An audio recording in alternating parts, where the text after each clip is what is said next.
నరేంద్ర మోడీ గారు ప్రధానమంత్రిగా లేని దేశాన్ని ఒక్కసారి ఊహించుకోగలమా మనం? నరేంద్ర మోడీ గారు ప్రధానమంత్రి కాకుంటే ఈ దేశ పరిస్థితి ఏదో ఒక్కసారి ఆలోచించండి. ఈ దేశ ప్రజలకే మోడీ మోడీ మోడీ అంటున్నారన్న. ఎందుకంటారంటే నరేంద్ర మోడీ ప్రధానమంత్రిగా లేని దేశాన్ని దేశ ప్రజలు ఊహించుకోలేరన్న. దయచేసి ఆలోచించండి. నరేంద్ర మోడీ గారు ప్రధానమంత్రి కావాలంటే ఈ కరీంనగర్ పార్లమెంట్ నుంచి మీరు నన్ను గెలిపిస్తే నా ఓటు వై నరేంద్ర మోడీ గారికి వేసే అవకాశం నాకు ఇవ్వండి.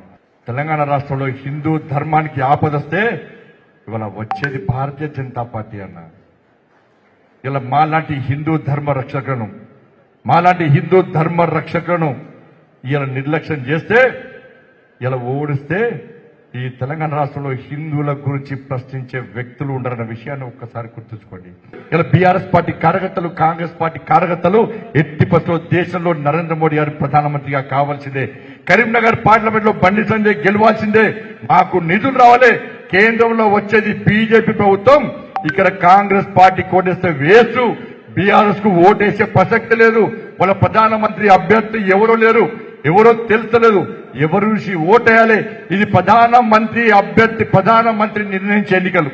ప్రధానమంత్రి నిర్ణయించే ఎన్నికల్లో ప్రధానమంత్రి అభ్యర్థి కాంగ్రెస్ పార్టీకి బీఆర్ఎస్ పార్టీకి లేనప్పుడు ఎవరు చూసి ఓటేమంటారో తెలంగాణ సమాజం ఆలోచించాలి.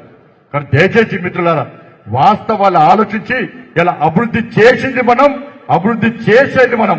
అబద్దాలు చెప్పేది బీఆర్ఎస్ పార్టీ, కాంగ్రెస్ పార్టీలు. అభివృద్ధిని అడ్డుకున్నది బీఆర్ఎస్ పార్టీ, కాంగ్రెస్ పార్టీలు. కాబట్టి ఈ కరీంనగర్ పార్లమెంట్ అభివృద్ధి నేను బాధ్యత తీసుకున్నా, తప్పకుండా రాబోయే రోజు కూడా పక్కా బాధ్యత తీసుకుంటా.